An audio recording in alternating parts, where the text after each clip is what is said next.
sessizlik içinde adını fısıldarım gecenin derinliğinde.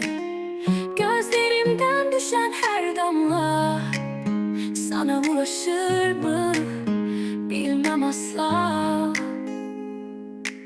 Kırık hayaller, yıkık duvarlar, sensiz karanlık, sensiz sabahlar.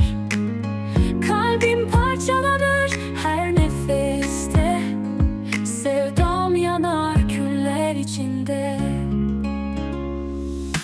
Gel dön bana, sensiz nefesim yarım. Gecelerim ağlar, sabahlarım karanlık. Sensiz hayat bir mezar bana, sevdam gözlerimde kanayan yara.